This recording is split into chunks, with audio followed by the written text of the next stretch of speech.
Today is a very auspicious day all over the world. It is Ashadi Purnima. We call it the Guru Purnima. It is also Ved Vyasa's birthday, Jayanti. He's the one who has formulated through Smriti the Puranas, the Vedas, and the Mahabharata. This is a bit of history to you all. So the Guru is an important factor in the life of the students. So we say Guru Brahma, Guru Vishnu, Guru Devo Maheshwara, Guru Sakshat Para Brahma, Tasmai Shri Guruve Namaha, which means, Guru, you are the creator. You are just like Brahma, the creator. You are the preserver, like Vishnu. You are the destroyer of negativity and bring in positivity. It is through you we go to God. And you are the one who dispels ignorance and darkness. So, my dear friends, today is a very important day when we have all of you, teachers from all our 4 institutions, offering pranam to each other and especially to our trustees, to Jairaj Bhai, to our trustee, Srimati Urushiben, trustee, Sri Sujay Jairaj, and all other teachers and the principals that are here. My pranams on behalf of all the teachers to you. Let us become true gurus in the life of our children. And I'm very privileged to have our own student, the batch of 1995, Dr. Meghna Thacker from Phoenix, Arizona, USA, talking to us. A student, when talks to the teachers, we are paid a great tribute. So the Shishya becomes a guru today. Welcome, Dr. Meghna Thacker. May I request Sonali Gandhi to introduce Dr. Meghna to all of us. Thank you, Mrs. Vaz. You are the exemplar for setting the Guru Shishya Parampara. We are truly grateful for being led in this reminder this morning on this auspicious day. Just to echo the same sentiment, we all learn from each other. We learn from life itself, and we are all very, very happy and excited to learn from Dr. Meghna's experiences. It is my privilege to introduce her formally.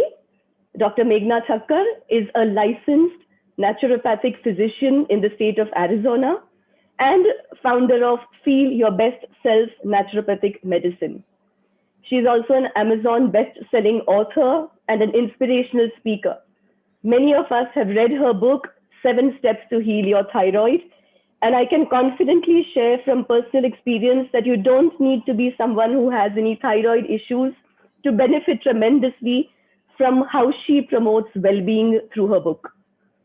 Dr. Meghna is extremely passionate about helping people and usually spends a lot of time in getting to the root cause of the health problem. We've experienced her generosity of spirit and her wealth of knowledge in the subject area when she has very expertly guided us through the Jamnabai Nursery Educational Series webinar that she was guest speaker at a time when we were all struggling with the new changes that the pandemic brought about into our lives. Dr. Meghna Thacker graduated from the Southwest College of Naturopathic Medicine in Arizona upon completion of her bachelor's in homeopathic medicine and surgery from Mumbai. She loves to learn and constantly stay updated with cutting-edge tools of medicine in her field so that she can best provide treatment options to her patients. If you follow her on her various social media handles, you'll find ample proof of that and a daily dose of motivation as well. I could go on. There are more details I could share about Dr. Meghna Thacker, but I might intersperse some of that during the Q&A because I know all of us here are very eager to hear what she has to say. Without any further ado, over to you, Dr. Meghna. Thank you so much for the very kind introduction. Thank you so much. Ms. Sonali Gandhi, Mrs. Vaz, and all of you present here today, Zeenat ma'am, I'm going to share my screen. So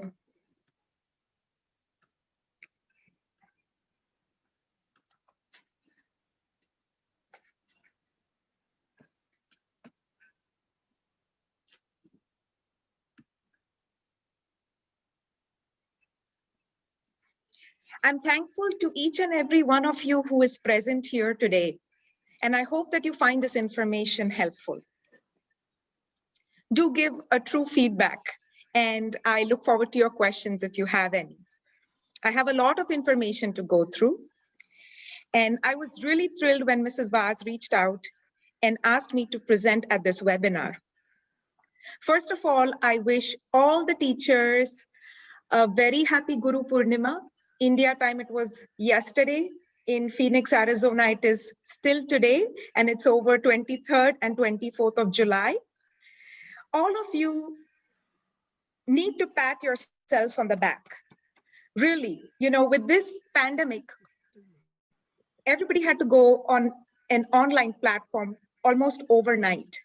And teaching in person for so many years and transforming everything online when all of this happened, and have continued to do so, conducting all the examinations, it's a very huge deal. It was a challenging time for the students, for the parents, but especially for the teachers. Thank you for your hard work, dedication throughout the years. I feel blessed to present on this day of Guru Purnima.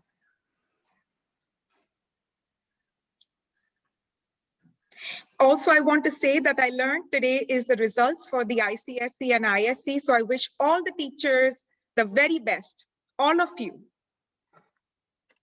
So before I begin, I want to share a little story about Arizona. This is a picture. The saguaro cactus that you see on the right side is the landmark. It grows in this soil and in this temperament. So when you see this, you'll know you are in Arizona. The Phoenix area is called the Valley of the Sun. So you'll see there are mountain ranges all over, and in between are all these cities that make the Phoenix area. So I'll take you back to early 2000s, when I was an intern at the homeopathic hospital, and I learned about the naturopathic medicine program when the students from the Oregon school had come to learn about homeopathy. And through them, I learned about this 4-year medical degree program that was offered. And I got very interested in it because it's an integrative platform.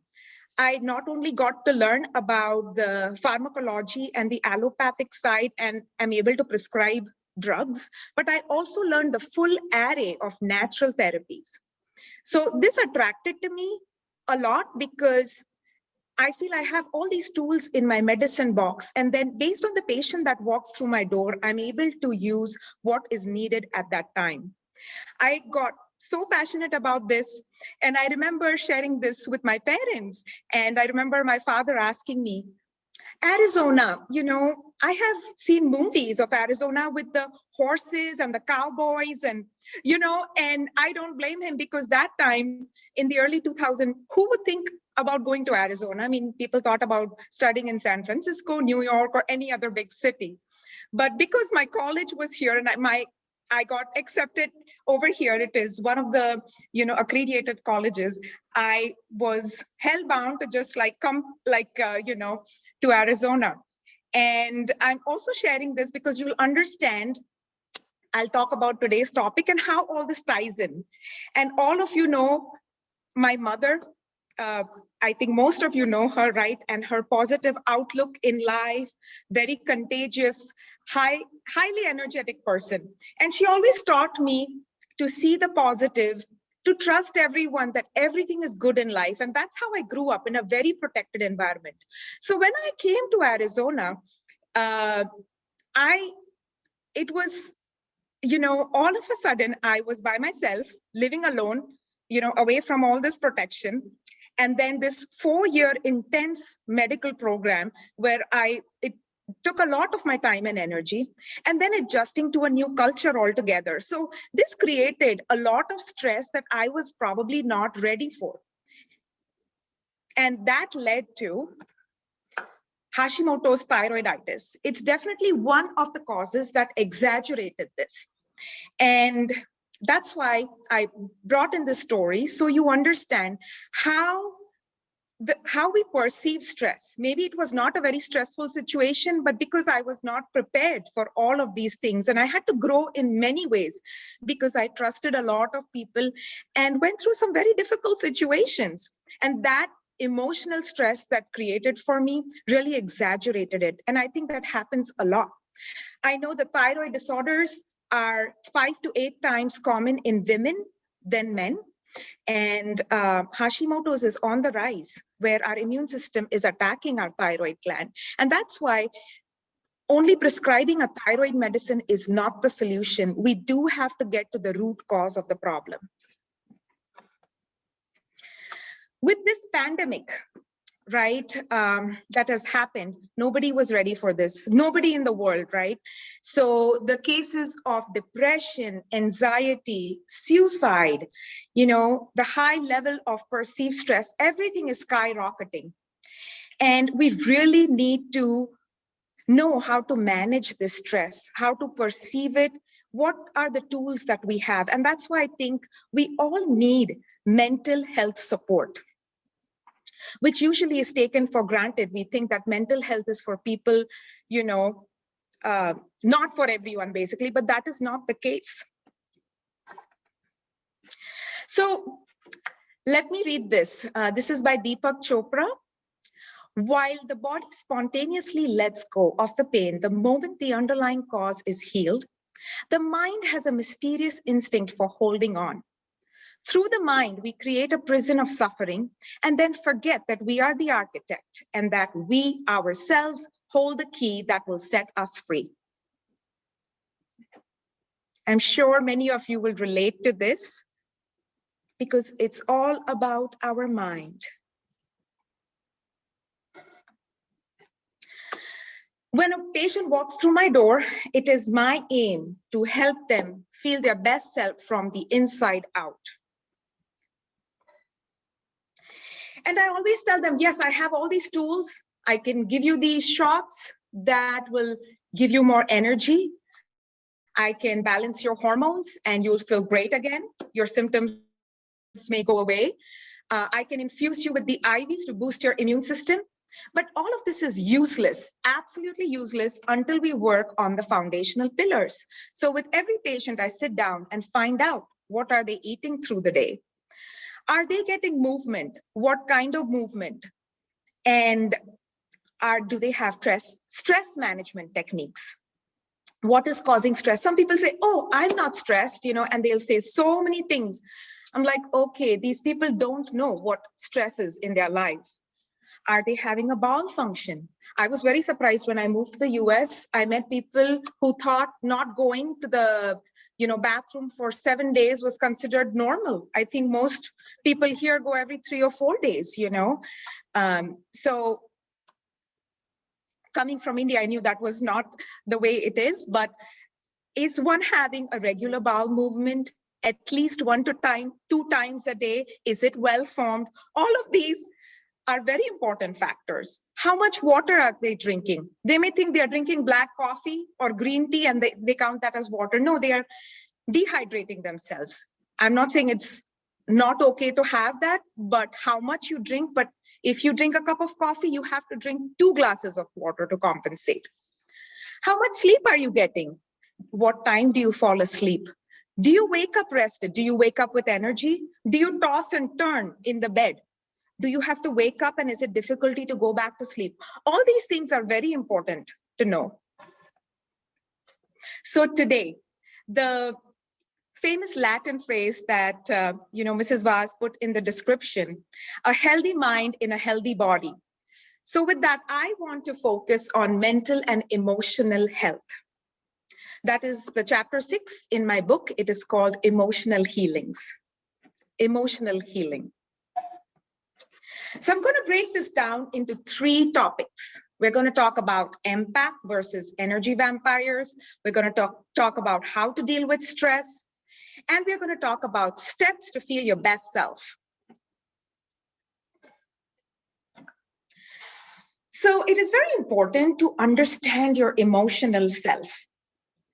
Learning what kind of emotional energy you have, and then understanding what kind of emotional energy others exude is very important, because sometimes we think and expect the other person to be feeling the same thing that we are. But and then you have to match the consciousness. If that is not happening, it is okay to move on. Yes, it is okay to move on. By move on, I don't mean to say that you have to stop talking to that person, but mentally you have to have boundaries. Because if you keep giving your full self all the time and you don't get the reciprocation, it's going to damage, it's going to hurt you, it's going to hurt your soul, and it's going to damage the relationship in the long term. I am talking about all this is because these are things which are not generally talked about, but these are the things that are causing the unknown stress in our mind, the thoughts that we keep building on and making big things out of nothing. Life is simple and life can be simple again. That is something I write in my book. So that is why I'm going to focus on this topic today. Draw mental boundaries. Surround yourself with like-minded people.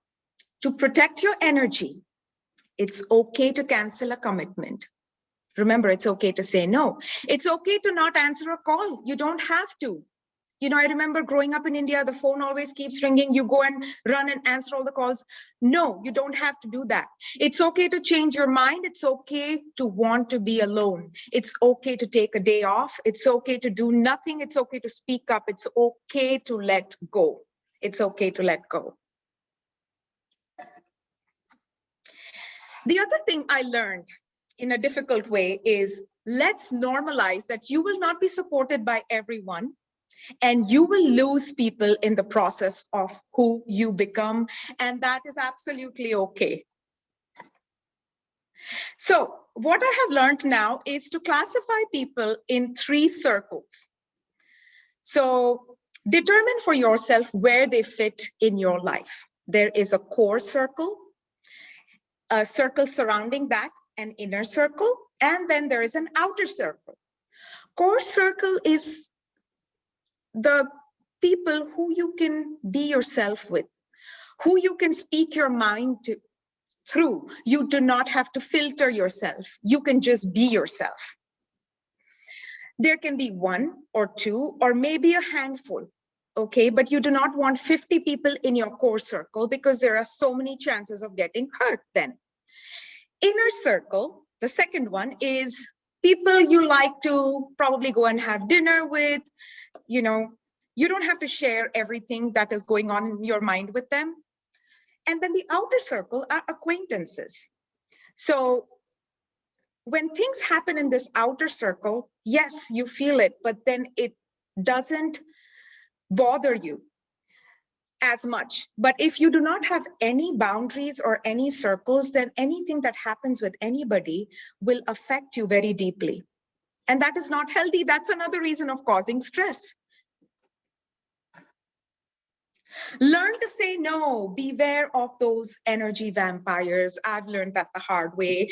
And I'm sure all of you relate to that too in your life at some point or the other.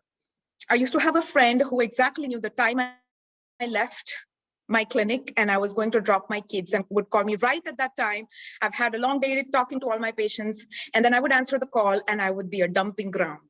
Just listen, listen, listen, you know, and then when I needed anything, you know, she was never available. So you have to learn to not feed these energy vampires. We are going to, and I'll tell you why we are going to talk about that too.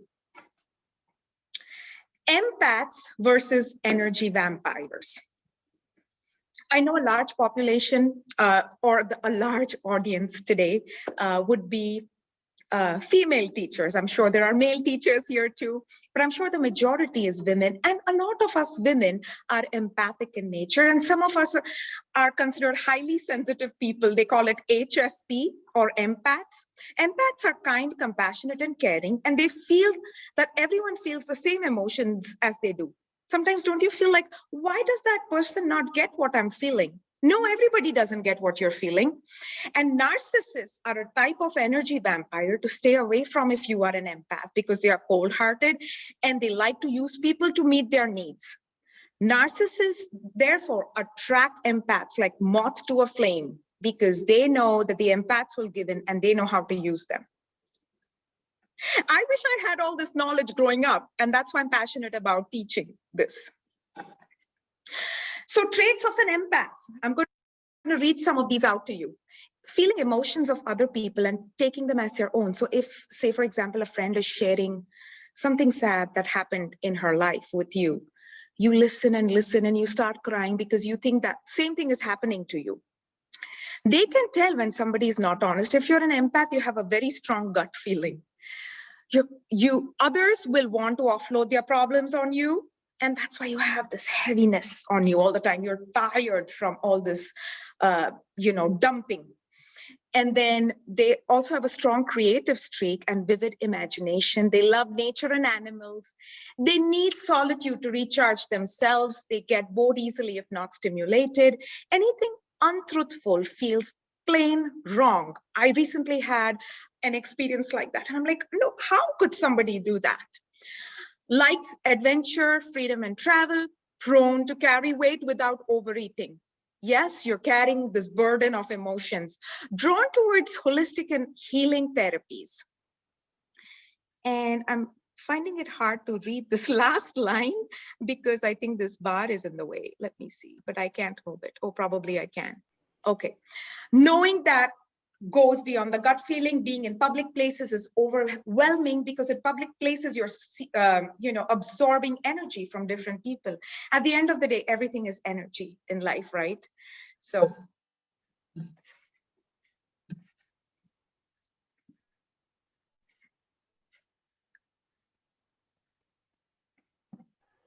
Dr. Meghna, do you need help with reading out the last bit? I did read it. Were you able to share me? Yes, yes. Yes. Okay. I just, my slide is not going down anymore. So I'm not being able to progress further with my slideshow. Oh, here it did. It did go. Thank you. Okay. So how to protect your energy so that you don't get stressed, right? I'm going to share two important techniques with you, and you can use this. The first one is cord cutting visualization. Cord cutting visualization. So think about a past relationship that was not pleasant. It could be like an ex-partner for somebody that, you just didn't have a good experience with, or somebody who is in your life, a family member, maybe an extended family member, or somebody who you cannot really stop talking to, but still need to make those boundaries. So what you do is stand in front of the mirror. Imagine that person is in front of you. You are standing in front of them, and you are connected with these cords from your umbilical cord. These cords are lighted up.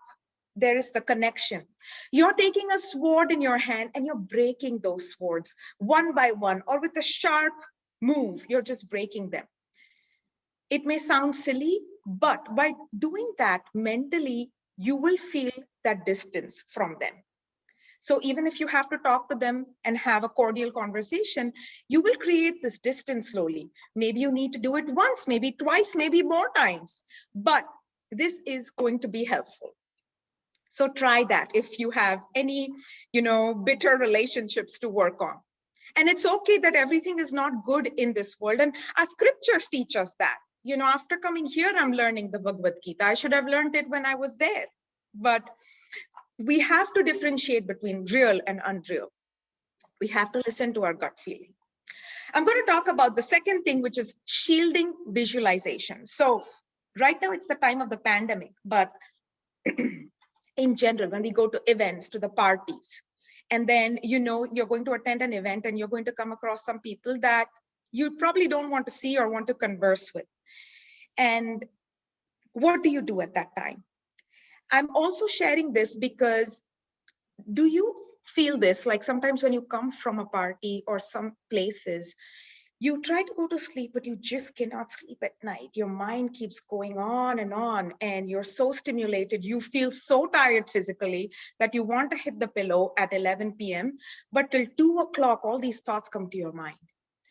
But then other times you come home from a party where you've had a great time with some friends and you fall right asleep because you're at peace. Peace is most important than anything else. But if you feel that you're unable to sleep and you're stimulated, you have just absorbed this bad energy. So how are you going to protect yourself? So before you enter this place in your car, maybe you sit and you ground yourself, your feet touching the floor, wherever, maybe the car. And then you have this light around you, this circle. You are inside the circle, you are protected.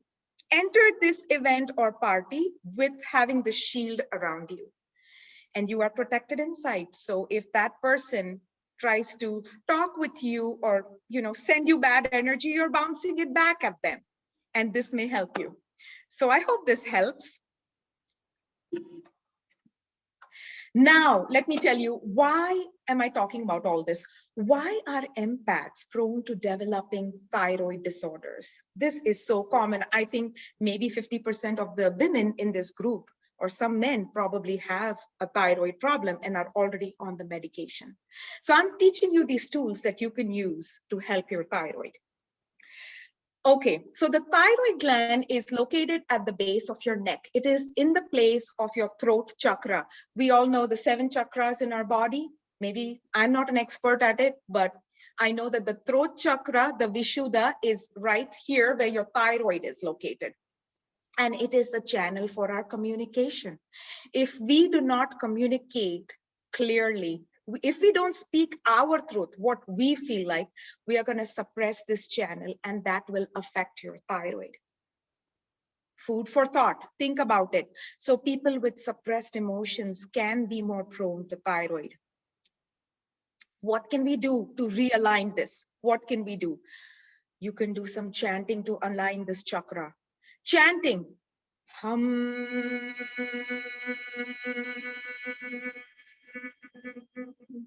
Keep chanting hum, and it's going to help your thyroid. You can read aloud, you can sing songs, you can read affirmations. This is all good for your thyroid gland.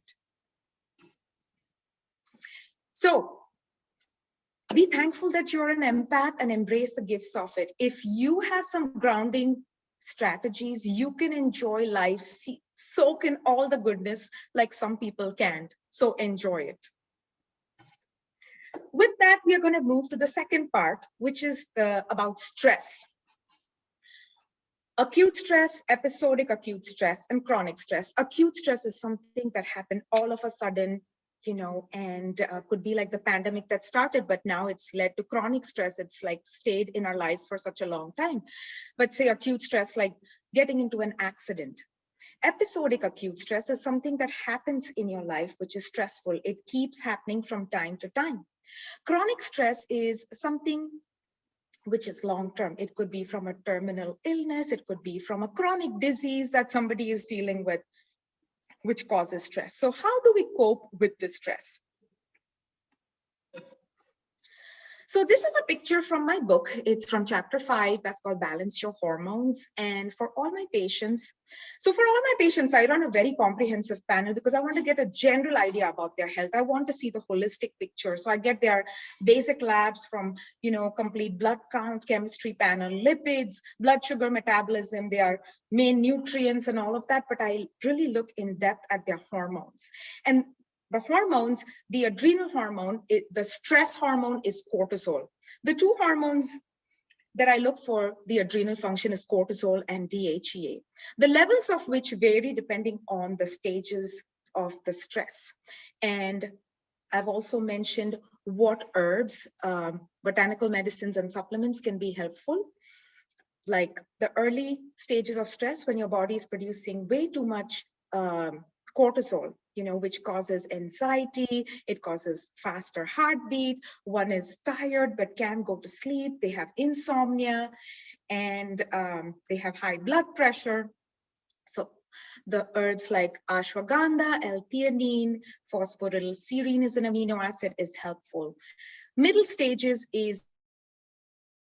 that episodic stress that keeps coming, which eventually makes a person tired. Serotonin is a neurotransmitter. The levels of serotonin declines, causing depression. Holy basil, which is tulsi, is very helpful. One can have tulsi tea, eleuthero, ashwagandha again. And the late stages is prolonged stress in one's life when one is exhausted. They can't wake up with energy, they are always tired, needing naps. And all of the hormones are flatlining at that point.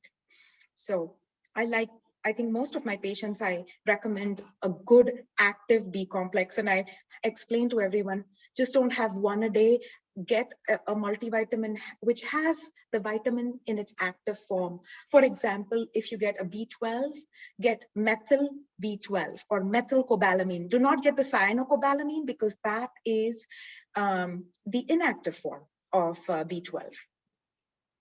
So if you have like a MTHFR, you must have heard about a genetic, defect, then you will not be able to convert it to the active form, especially with the folate.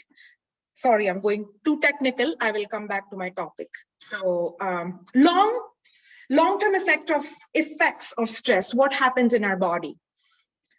When we have all this emotional stress, it is shown finally on our physical body. So rosacea is something I suffered with. All these big cystic red breakouts on the chin, on the nose.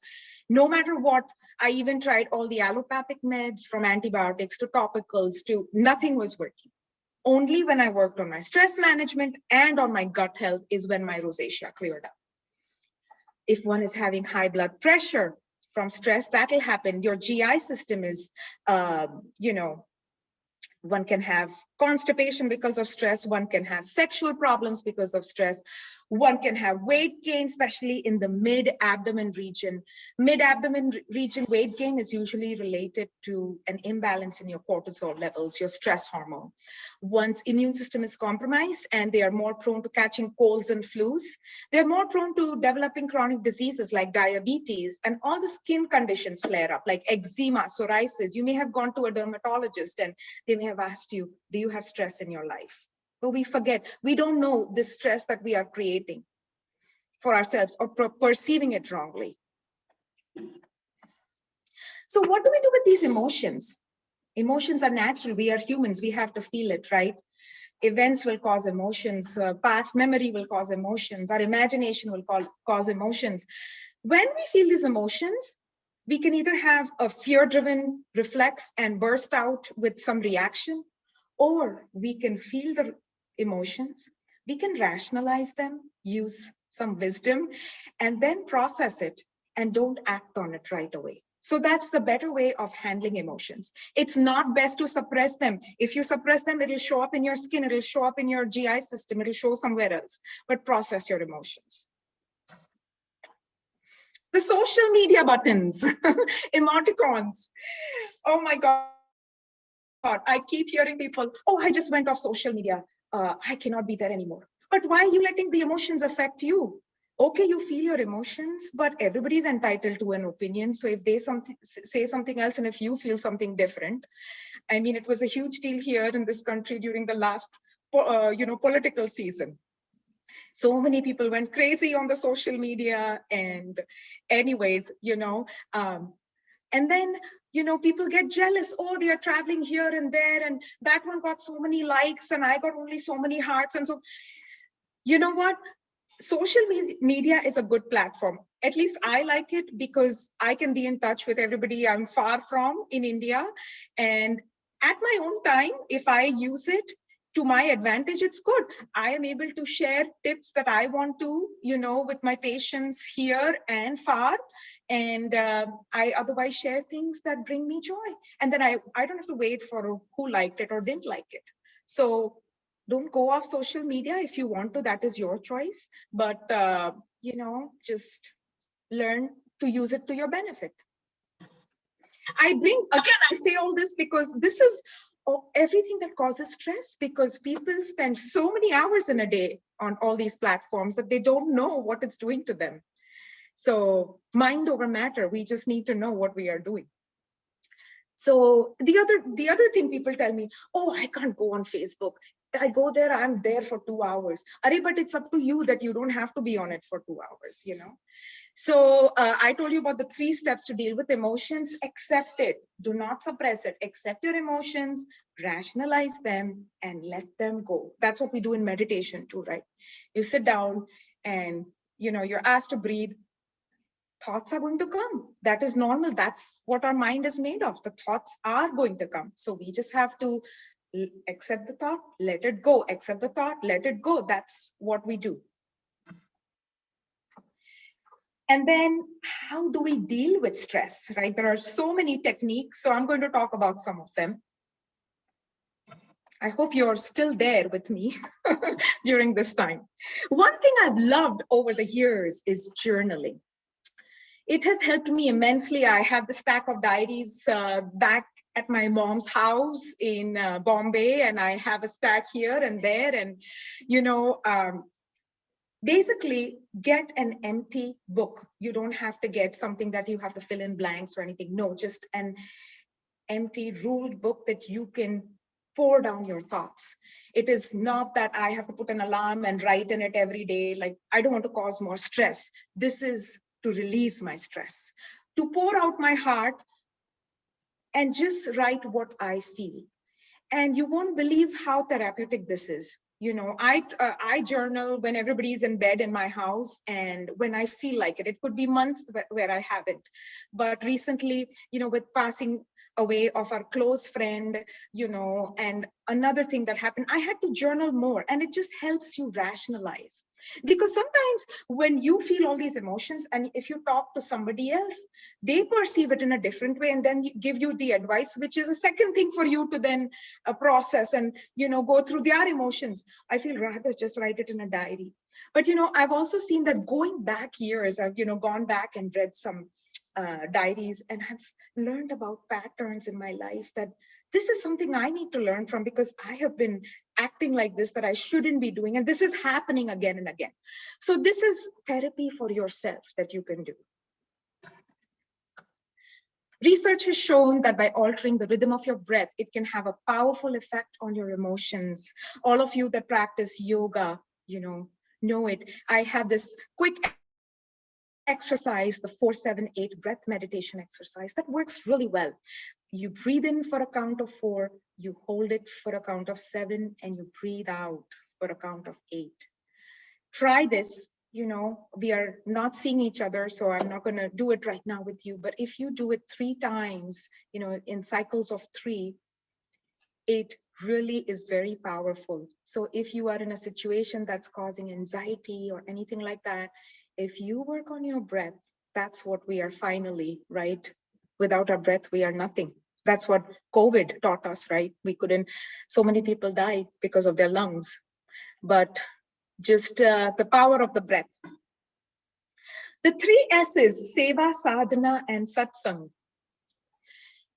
This is a good stress management techniques because it is going beyond yourself. You are volunteering your time somewhere else, not for something you are benefiting from, but you are doing something from the goodness of your heart. It could be volunteer works somewhere. It could be serving the underprivileged in whatever way you can. But it is good to do seva. Sadhana is your own routine.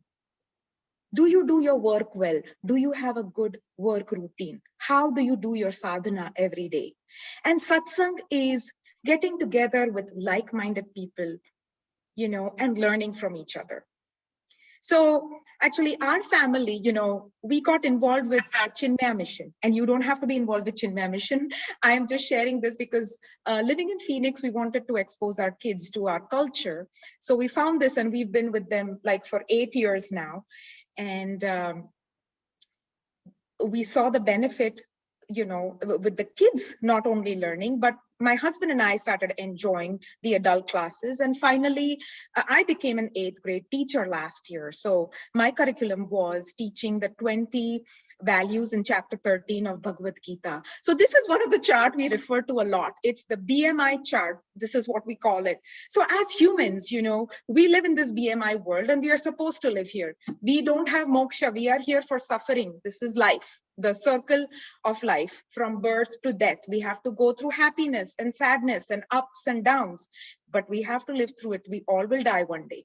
But our aim is to come out of this BMI and aim towards the supreme consciousness where we will find peace. Because our body perceives objects. That's the materialistic world we live in. The mind feels the emotions, all these things that we build up. And then intellect thinks the thoughts. So this is where we live in, but our aim is to reach the supreme consciousness. So anybody, anything, you could attend religious classes, spirituality, whatever works for you and your family, whatever religion you may follow, it is all good. Because at the end of the day, it is all the same thing. Sound healing, sound healing. I love these little singing bowls, but it doesn't have to be just this. It could be you playing an instrument, listening to classical piano, or sometimes I'm at work in my clinic and it gets very busy and I just put some mantras going on in the background and suddenly I feel calm with doing my work, you know.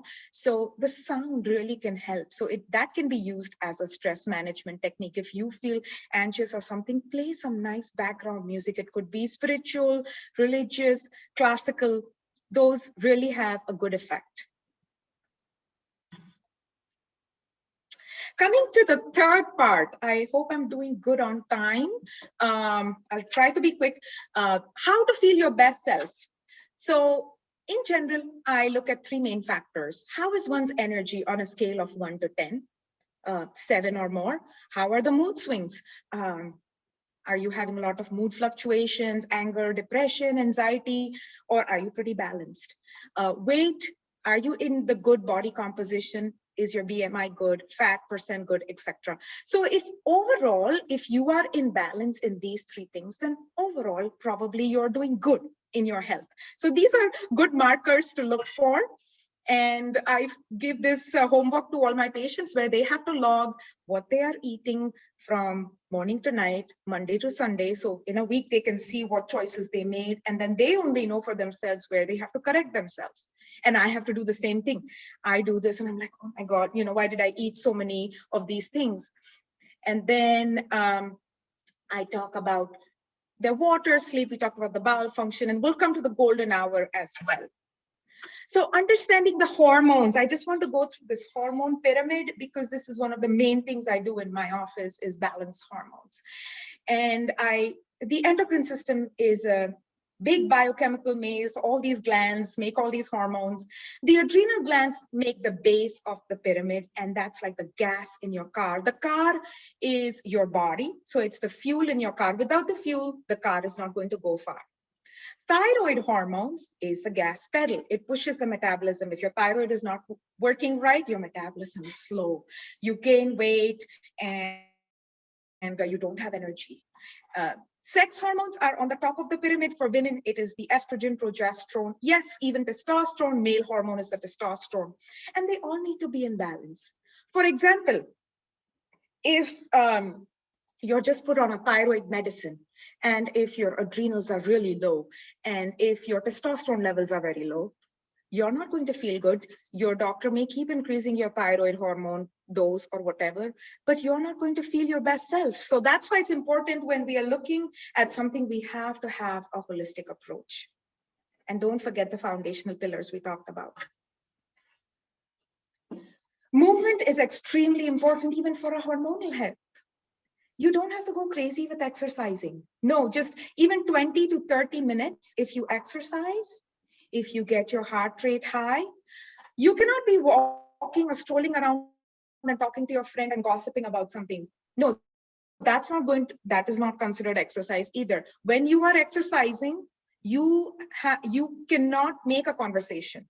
You have to be out of breath. That is when you are actually exercising. Your heart rate is up. And of course, there are different kinds of exercising, and I'm just giving you a general view. You have to work with your doctor, what suits your health.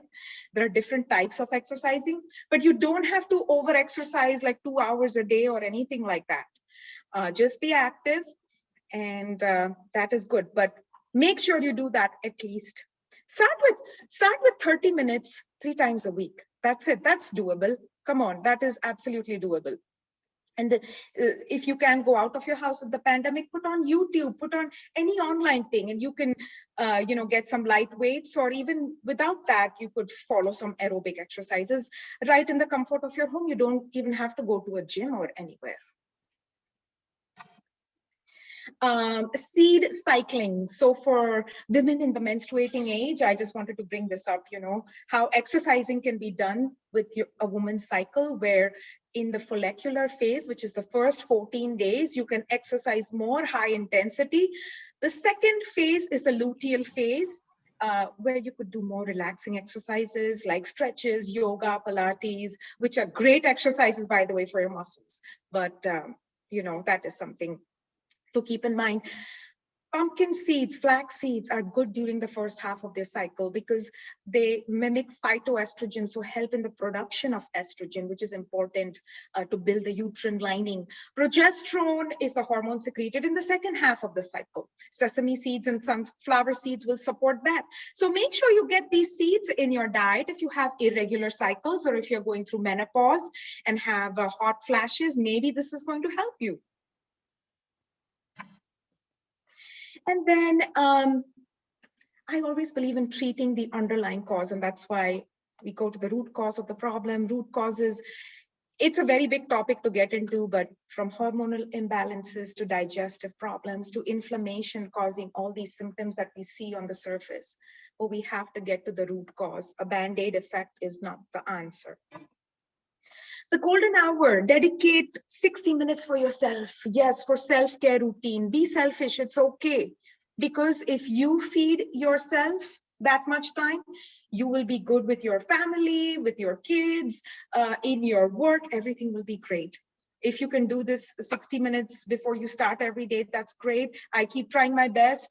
There were 2 days in this week I woke up at 5:30. The next day I woke up at 6:30, and then I couldn't wake up. But I still keep trying. I'm like, one day I will wake up early. My dad always woke up and went to play badminton. Even I can do it. So, 20 minutes a day movement, break into a sweat, 20 minutes for inspirational reading, something that inspires you. It could be listening to a TED talk or, anything that inspires you. And 20 minutes for meditation. And meditation can be different for everyone. So do this golden hour. This is just a picture from a few weeks ago when I went to the Salt River here in Arizona with my friend, and we just floated down, did the paddleboard, 8 miles. We saw these magnificent horses. So this is the golden hour altogether. You're getting your physical exercise, it's meditative, being in the nature, and you're having a great conversation and gathering inspiration. I do the same thing with hiking as well. When the weather is good from October to April, I love to go on hikes by myself, and it's the golden hour, all 3 in 1. So do something that feeds your soul. What brings you happiness? And then I love to read inspirational books as well. And Don Miguel Ruiz is from the Toltec tradition. And I love learning about different cultures. And the father, son, brother, they are all authors, actually. You may have heard of this book called The Four Agreements. And since they have so many books, and the other thing I've learned from them is about the domestication. You may have heard about the term domestication, but I heard it from them. It's like how our society has all these rules, which is a cause of stress. I'm not saying a society should not have rules. Without that, we cannot function. No, we need that. But from those rules, we have all these expectations we have to live up to. We have to do this. We have to please this one. We get into this domestication, which we have to break. We have to live our own truth. And I am so thankful to my parents for giving me that opportunity to live my life and follow my dream, giving me the platform to doing that. And I hope I can do that for my kids also. sharing some things from some of the people I follow. Again, on social media, you know, fill up your feed with people who inspire you. So I keep seeing all these motivational things that help me, because sometimes we say, I'll do this, and we never get to doing it. But remember, it is only in the motion that the ticket clears, because if you don't try something, you will not know where this is going. So Brendan Bouchard, I definitely love to follow him. I always butcher up his last name, but it is what it is. Again, no matter how educated, talented, rich, or cool you are, how you treat people ultimately tells all. I love following Zig Ziglar as well. Okay, trying to go down the slide, but let me see.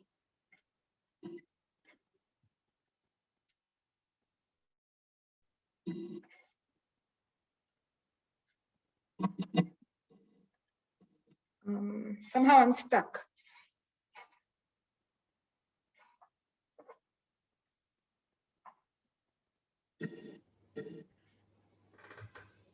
Santosh, just check. Yes, ma'am. Yes, I'm here. Okay, now I can. Thank you. This is my quote, life is simple. Life can be simple again. Let's not complicate it. So don't adapt to the energy in the room. Empaths, I'm talking to you, but learn the technique so you can influence the energy in the room. And be authentically you, be unapologetically you, be yourself and feel your best self. You deserve it. That's my website, Feel Your Best Self. It's the small habits, how you spend your mornings, how you talk to yourself, what you read, what you watch, who you share your energy with, who has access to you. That will change your life. So it's very important to look at the whole picture. And as Sonali ma'am said, this book is not only for people with the thyroid, it really gets into the depth of everything. Environment, environmental toxins, your gut health, naturopathic treatments, balancing your hormones, and the whole picture. It is available on Amazon in paperback and Kindle version. So if you want to order it from Amazon India, you can. So thank you for listening to me. I hope that I could help you, inspire you in some way. And it's time for questions now. Dr. Meghna, you've definitely helped and inspired more than you realize. I, for one, reached out for my diary and was writing copious notes because, you know, to do lists for follow-up points. You've made suggestions of such wonderful motivational speakers and readers. And I know from following you on social media, how you're always so generous in sharing what you learn. The most recent video that I watched was you in conversation with the gentleman, the cancer stage 4 survivor, talking about his and his wife's experience and how they are going about motivating people. And my personal favorite of all the things that I've been able to pick up from you is the golden hour. If I may just quickly share that it's helped me realize that I may have had the tendency to overdo one of the 3 bits at the cost of the other 2. And that's just been a beautiful realization in balancing things well for your overall well-being. So I'm very, very grateful to you for that. If you have any questions or comments, attendees, please do send them in using the Q&A feature, and I will be happy to present them to Dr. Meghna. The first one, Dr. Meghna, was actually already typed in before your talk began. I'm going to read it out anyway if you'd like to answer it at this point of time, even though you've covered it to some measure in your talk. We have Teji wanting to know if you could give a few tips for mental wellness for children in particular. Do you think diet plays a major role apart from being online on the mental health students? Absolutely. Great question. Diet plays a very important role, you know, for children. And I think it is very important for them to eat regularly, maybe 5 to 6 meals a day, you know, not skipping the breakfast, and making sure that you don't have too much of one macronutrient in one meal. So like if you just have cereal for breakfast, it's just giving you an overload of sugar, you know. But for example, if one can have oatmeal with bananas, having some fruit in the morning, you know, with some whole grain, or if one eats eggs, you know, that is a great suggestion. So that way, you know, make sure that your kid gets a well-balanced macronutrient with good carbs, healthy fats, and good protein in the three major meals, and also getting snack that'll, you know, keep their energy good. It'll keep their moods good as well. Um, we have somebody taking the liberty of asking whether your slides could be shared. Sure. Let me know how, and I can make them available, Sonali ma'am. Thank you. Thank you so much. We have somebody who's expressing gratitude for this wonderful session and asking, would love to have your guidance through one question. There are times when we ourselves land up comparing ourselves with others around us who may be doing great for themselves, and we often pick up on our limitations and in turn fall prey to self-doubt and low self-esteem. Do you have any tips on how to prevent feeling that way? Absolutely, yeah. I think it's not good to compare ourselves with anybody because we all are gifted in some way or the other. We need to find that for ourselves. What is our purpose, what we are good at, and we need to enhance that. And when I was reading Brendan Burchard, his, you know, 5 habits, all of us are naturally good at some things, but what we need to work on is what we are not good at. So public speaking was something that I was very weak at. I would like, you know, shiver and stammer, and I never wanted to do it. But that is something I have personally worked on. And I think everybody can work on their weaknesses, and we don't need to compare ourselves with anybody. Yes, thank you for that. Why is it that ladies entering their 40s suddenly start gaining weight? Great question. I talk about that every day.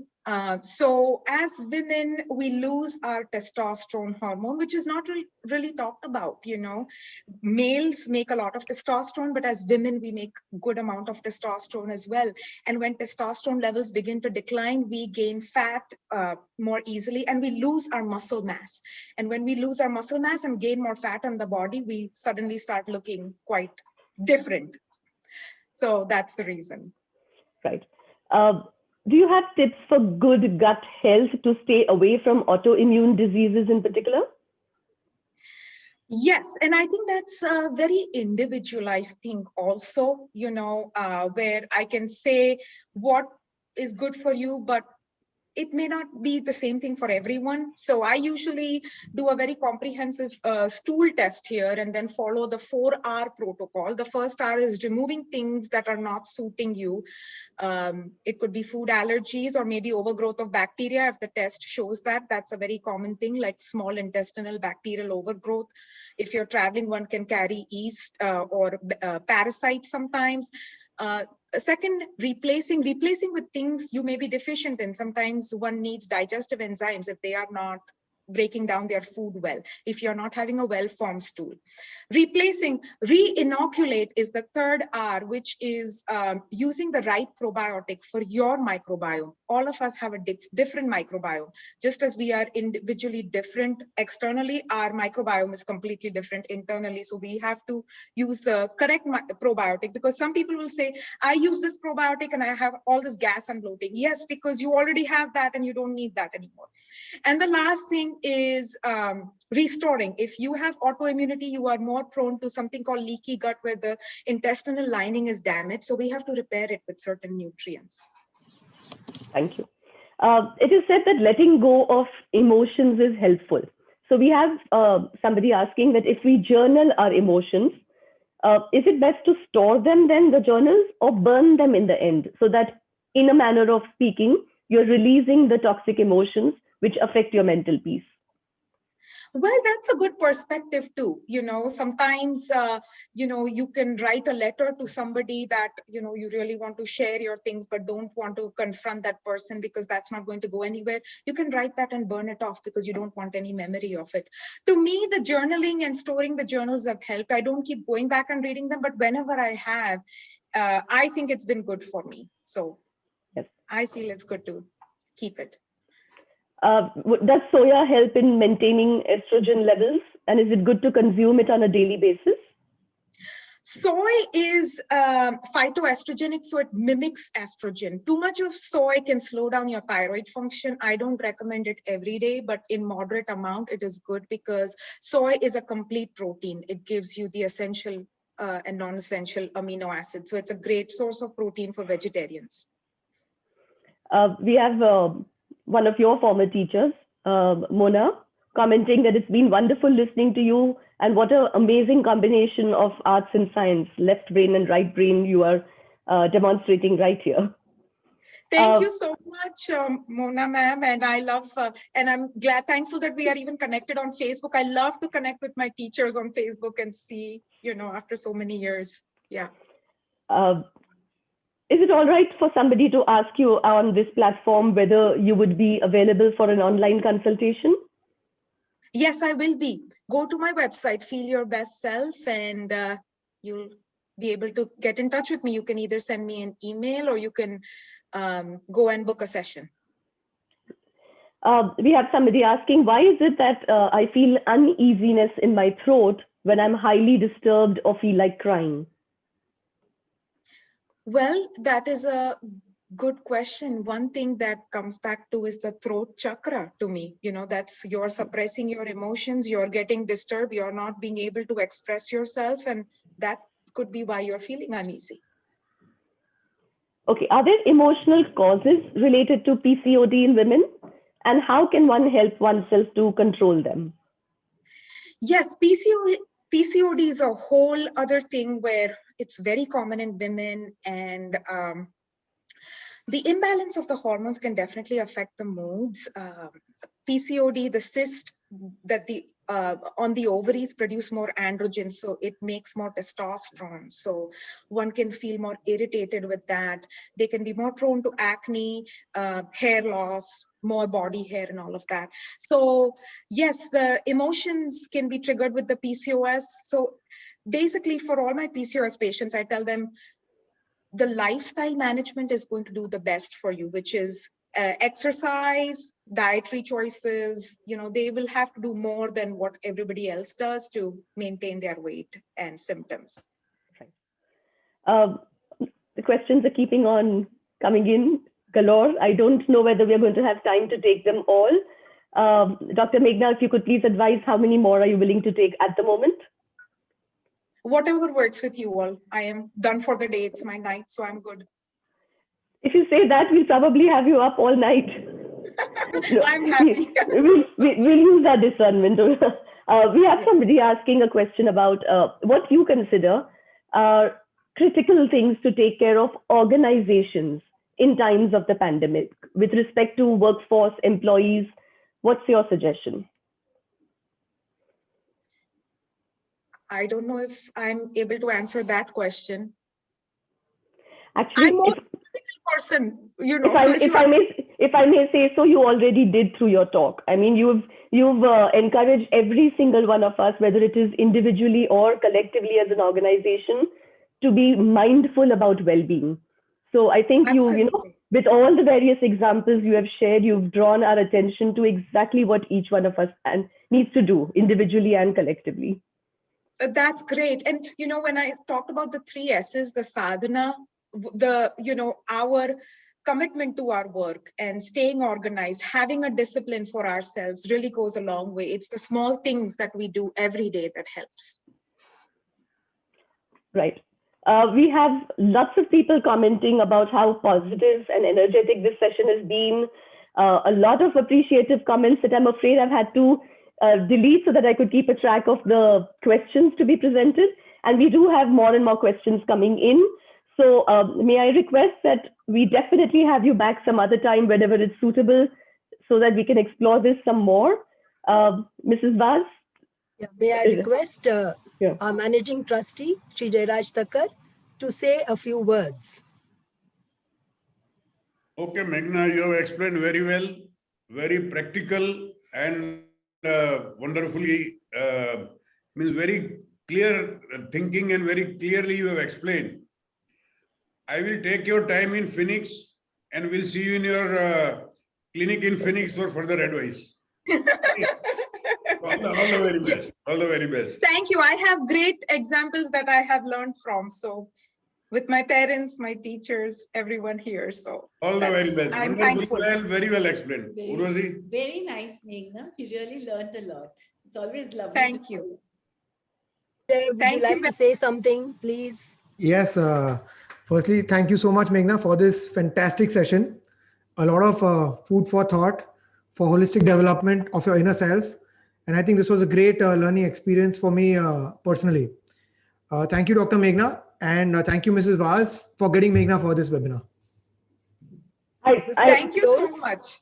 I haven't been able to do justice to introducing Meghna to everyone. She's an absolute, Dr. Meghna, my apologies. She's an absolute multifaceted personality with a love for Bollywood dancing. You got a glimpse of her love for adventure. She loves hiking. She loves constantly reading and updating herself. Do visit the website. I'll be happy to share my copy of the book, but I know that you will want to own a copy for yourself. So do get yourselves a copy of Dr. Meghna's book. And we are very, very grateful to you, Dr. Meghna Thacker, to our amazing managing trustee, Mr. Thacker, to Rashid Sujaybai and Mrs. Vaz. Thank you so much for this beautiful, enriching time spent together. Before we close, may I request our principal, Mrs. Zeenat Bojaboy, to propose a formal vote of thanks. Dr. Meghna Thacker, you are out of this world. You know, this 1 hour, you have projected a rich mix, carrying forward the rich legacy of your grandfather, your father, your brother, and your family members. You know, it is all gleaming on your face. A very big thank you to you for enlightening us on whatever you spoke today. I must tell you that as you spoke today, my eyes went moist at certain points because in the last 18 months, I have tried to practice what all you have been saying now. And I have realized that I have just got onto my karmic journey. So how true it is when you have spoken. See what all, I've taken down all the points and I am going to read this over and over again.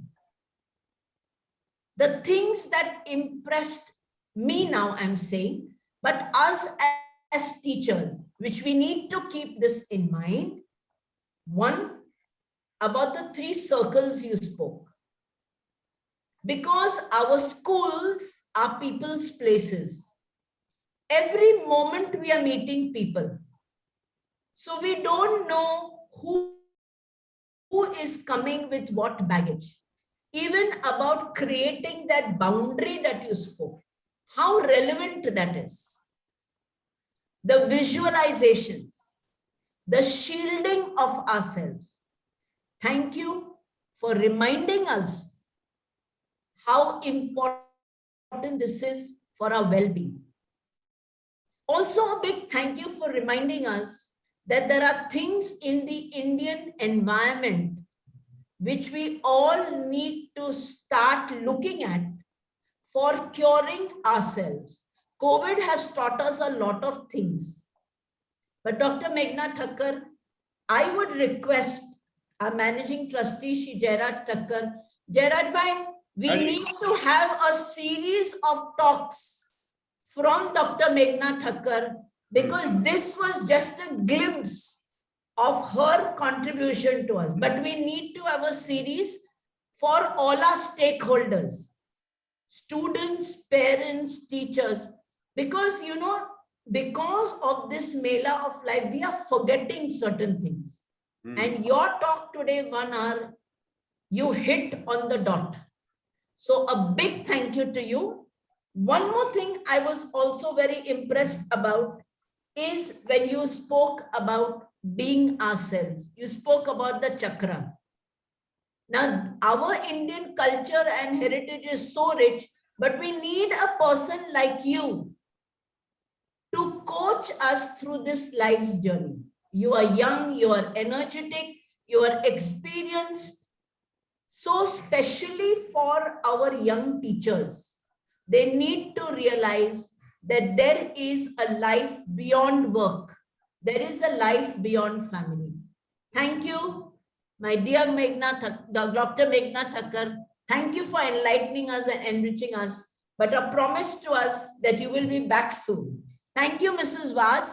And one more thing, credit for us. I'm talking as a principal now. Diary writing, that credit goes to Mrs. Vaz. I'm so picture perfect with diary writing. Even my colleagues wonder. I said, she is responsible. That's the thing she taught me.